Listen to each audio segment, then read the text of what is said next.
happen to be a magician. So, what is a magician? Is a magician somebody who has to have their sleeves rolled up if anybody's going to trust them? Yes, of course. So I've been told. Is a magician somebody who gets to wear this cool hat over here and this snazzy vest? Yeah, it is. But most importantly, a magician is somebody that shows you something amazing. Like that, yeah. Thank you. You can applaud wildly if you see something that impresses you. So magicians show you cool stuff like that that looks impossible and amazes you, right?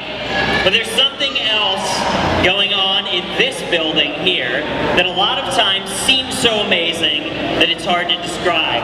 But what's happening here is something called science.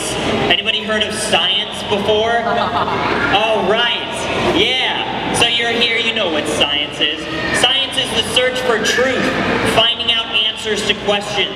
And there are scientists working in this building, and in fact, every single one of you that came here today, looking around, learning things, you are all scientists as well, which is super awesome. But today I'm going to be talking to you and sharing with you some of my favorite things about science. Some things so unbelievable that they might seem mysterious, but over long periods of time we've learned so much about science that things that once stumped us, like where lightning comes from, how amazing that was, couldn't be explained, we now have answers for. Things like electricity and all of this knowledge that we have, which is really cool. So I'm going to share with you some of my favorite things. The first favorite thing that I have is something that makes our entire solar system very special. It's something that rises every day, it glows all throughout the day, and it sets at night. What's that great orb called? The sun, right? And the sun, every minute of every hour of our entire lives, is making something very special. It's producing light that's coming to us through these bright windows up here, and that light has secrets inside of it. That mixed or white light that we see, like the white handkerchief, has secrets inside of it that we can unlock. So by looking at it, by learning a little bit about it, scientists looked inside of that light and they were able to find out some very, very interesting things. For instance, what do you see on a nice rainy day when the sun comes out? Something appears up in the sky. What's that called? Rainbows. Yeah, so what is the first color of the rainbow?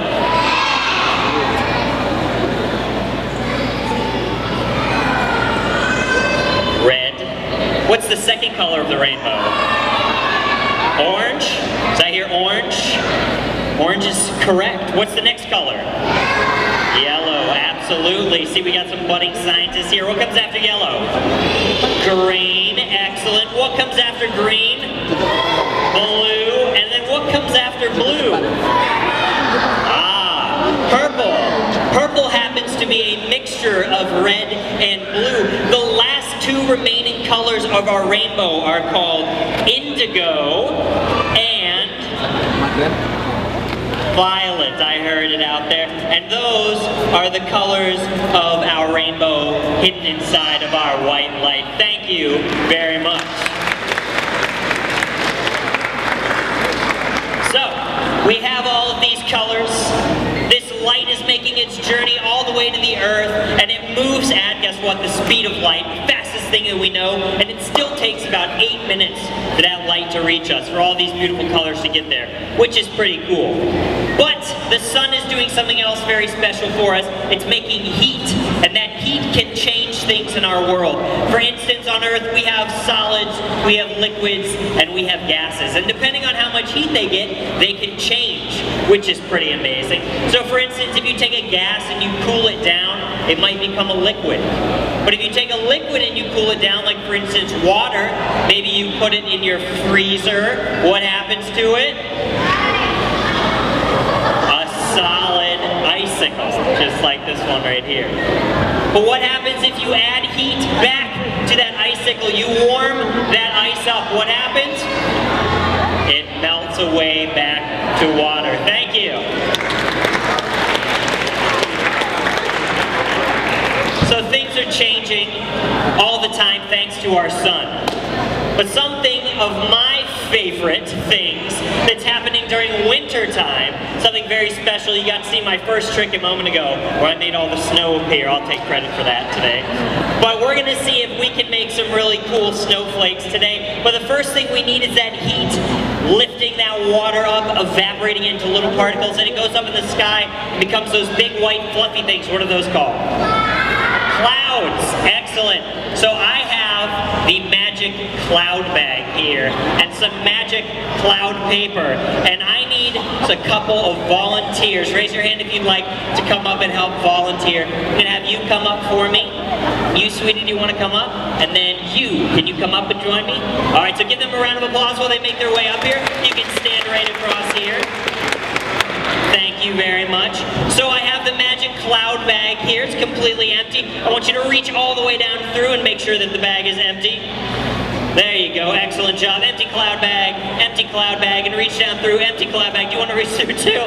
All right, excellent. Give them a round of applause. Can you head back and have a seat for me, buddy? Thank you.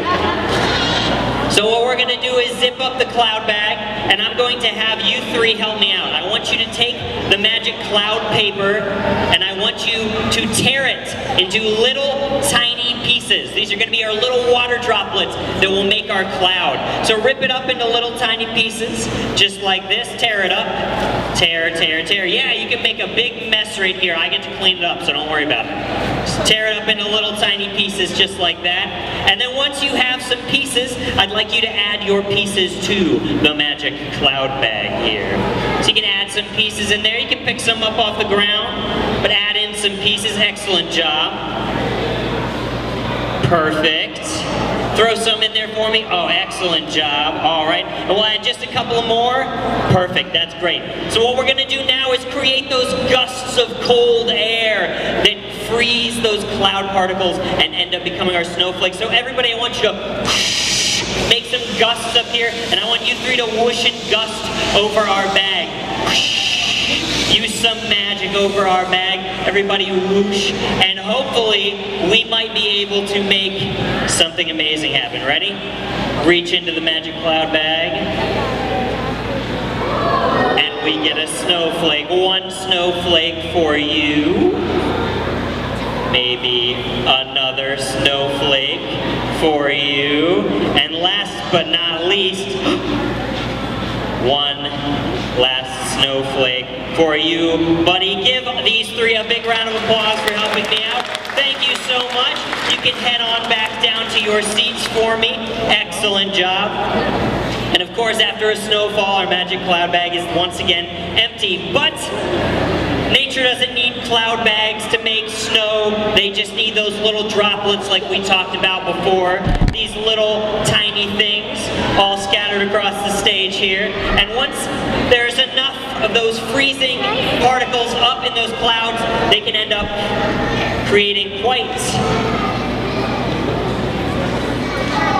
the show on a nice winter day. One last big snowflake there. Thank you so much. All right, so we've got sun creating light and energy coming down to our earth, changing things in our world, which is amazing.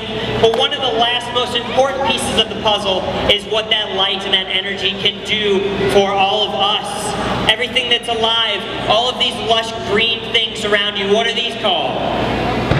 Plants. And plants are absolutely essential for all life on Earth. So what we're going to try and do today is grow some plants in my greenhouse. So a greenhouse is a great place to grow some plants. You've got some glass walls, helps trap in some energy, but I'm going to need somebody's help to help me grow some plants. Would you like to help me out with the rainbow? Yes, come on up. Give her a big round of applause.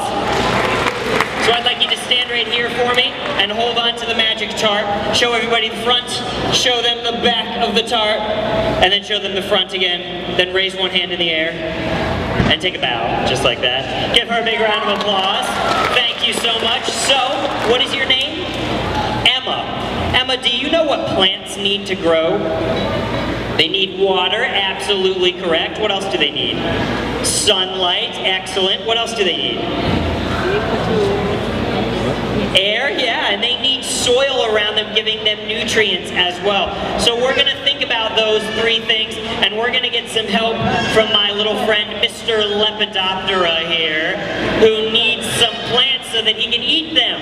So Mr. Lepidoptera, I want you to hold on to him, and I'm going to cover up our greenhouse with the magic shroud. Now take a look. Nothing inside of the magic greenhouse here. Now Emma, I want you to wave Mr. Lepidoptera over the greenhouse. Give him a wave just like this. Excellent job. And we'll set him right here. And now I want everybody to count down from 3 to 0 with me. Emma, you'll lead us. Ready? 3, 2, 1, and flowers. Give Emma a big round of applause. Excellent job. You can go and have a seat. Thank you so much.